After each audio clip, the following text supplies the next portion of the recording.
Saudara, kita ke sorotan lainnya. Meski sudah masuk dalam daftar pencarian orang atau DPO alias buronan, polisi hingga kini belum juga menangkap tersangka pelecehan seksual dengan korban 5 santriwati di Jombang, Jawa Timur. Polisi sudah menetapkan batas waktu dan akan menjemput paksa tersangka. Hingga saat ini, Kepolisian Daerah Jawa Timur masih melakukan upaya persuasif terhadap tersangka pelecehan seksual MSAT agar segera memenuhi panggilan pihak kepolisian. Polisi memberikan batas waktu selama 14 hari terhitung sejak status berkas perkaranya menjadi lengkap atau P21 pada 4 Januari lalu. Artinya, jika hingga waktu tersebut tersangka MSAT tak kunjung memenuhi panggilan polisi, petugas akan menjemput paksa. Dan saat ini, polisi telah mengetahui keberadaan MSAT. Jadi setelah dinyatakan lengkap P21 oleh Kejaksaan, kita diberikan waktu 14 hari untuk menyerahkan yang bersangkutan. Itu proses tahap 2. Nah, kita secepatnya akan melakukan proses tahap 2 tersebut.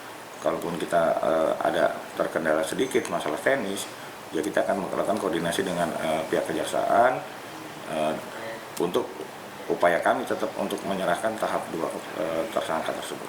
Ya, kita tetap melakukan upaya persuasif, kita koordinasi dengan dari ulama, dari juga yang lainnya untuk bagaimana caranya meyakinkan kepada yang bersangkutan untuk patuh dan taat terhadap proses hukum. Ya kan, kita mau dihadirkan ke Kejaksaan, tinggal nanti prosesnya kan bisa yang bersangkutan bisa menyampaikan nanti di pengadilan nanti. Kasus ini sudah dilaporkan oleh para korban sejak tahun 2019 lalu dengan kasus dugaan pelecehan seksual. Kemudian di tahun 2020, kasus ini diambil alih Polda Jawa Timur. MSAT diketahui tak kooperatif menjalani proses hukum. Ia beberapa kali mangkir ketika dipanggil untuk diperiksa. Polisi bahkan gagal menemui MSAT saat akan diperiksa di lingkungan pesantren tempat tinggalnya. Seperti pada hari Kamis 13 Januari lalu, pihak kepolisian mendatangi Kompleks Pesantren Sidikiyah, Jombang, Jawa Timur bermaksud mengantarkan surat panggilan untuk tersangka MSAT dalam kasus pelecehan seksual terhadap 5 santriwati di Jombang. Namun kedatangan polisi justru dihadang oleh sejumlah orang di Ponpes itu dan pihak Ponpes mengatakan bahwa tersangka tidak berada di tempat. Sebelumnya, MSAT juga sempat mengajukan pra-peradilan ke Pengadilan Negeri Surabaya dengan tergugat Kapolda Jawa Timur untuk meminta kepastian hukum atas status hukumnya yang sudah 2 tahun tanpa kejelasan. Namun gugatan tersebut ditolak karena cacat formil. Tim Liputan, Kompas TV. Perkembangan terkini kasus pelecehan seksual terhadap 5 santriwati di Jombang, Jawa Timur, kita langsung tanyakan pada Kepala Bidang Humas Polda Jawa Timur, Kombes Gatot Repli Handoko. Selamat siang, Pak Gatot. Selamat siang, Mas Hadi. Salam Pak sehat Gatot, kembali. ya salam sehat Pak Gatot. Pak, tersangka kapan akan ditangkap dan apakah masih menunggu batas waktu 14 hari yang sudah ditetapkan?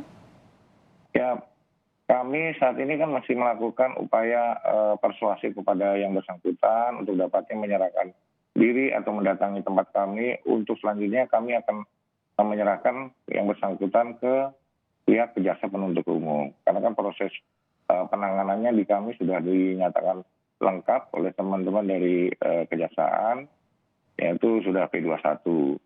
Jadi kewajiban kami adalah untuk menghadirkan tersangka, barang bukti, dan berkas untuk diserahkan tahap 2-nya. Ya, saat ini statusnya berarti sudah buron kan ya Pak Gatot ya? Ya karena kemarin kami datang ke sana untuk menyerahkan surat untuk dihadapkan ke kejaksaan untuk tahap 2-nya, yang bersangkutan dinyatakan oleh beberapa orang yang ada di pondok pesantren, menyatakan itu tidak ada, otomatis kami harus melakukan pencarian terhadap yang bersangkutan. Ya. Itulah, ya.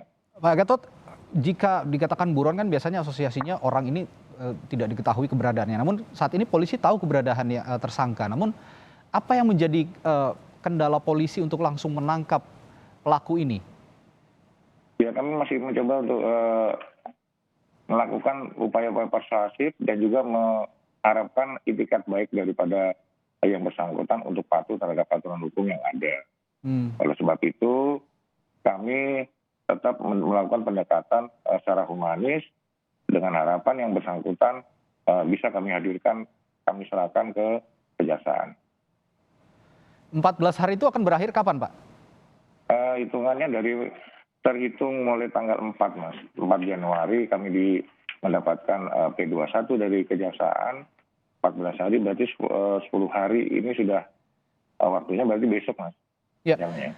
Namun begini Pak Gatot, bagaimana polisi menjawab kegeraman publik ini kan pelaku kekerasan seksual begitu yang seharusnya langsung saja bisa diadili begitu, ditangkap begitu.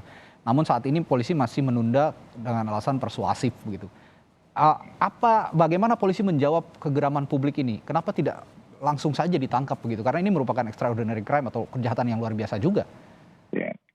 Jadi gini, Mas, kami dalam melakukan kegiatan sistem peradilan yang ada, memang ada beberapa tahapan yang harus kita laksanakan.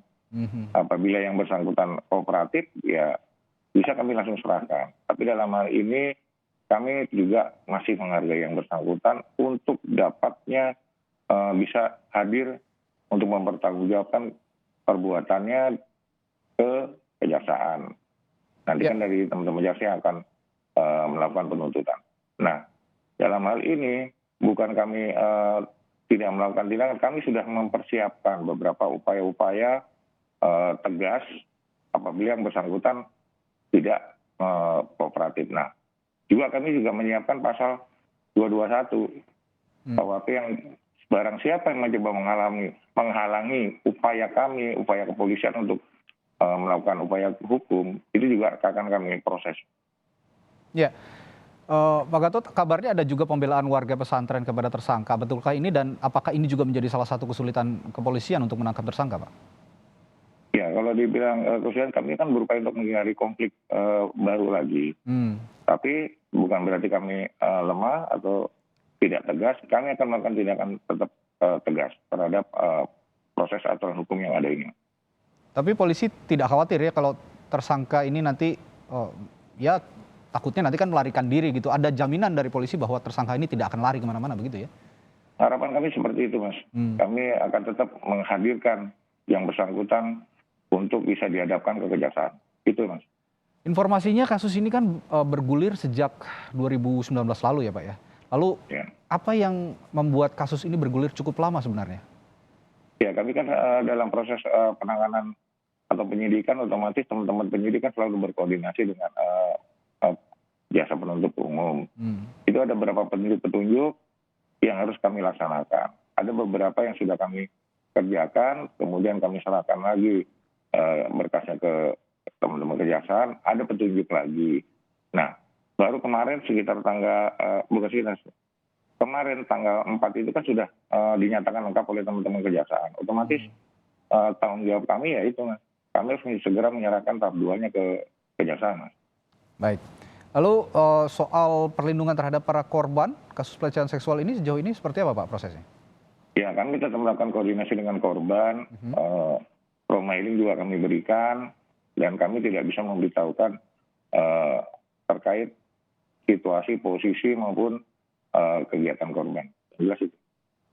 Baik, kita harapkan, publik juga berharap tentu saja ada tindakan cepat begitu dan tegas dari kepolisian karena memang banyak pertanyaan juga publik kenapa pelaku ini tidak segera ditangkap begitu ya Pak Gatot. Baik, terima kasih Pak Kepala Bidang Humas Polda Jawa Timur, Kombes Gatot Repli Handoko telah berbagi informasi di Kompas Siang. Salam sehat selalu Pak.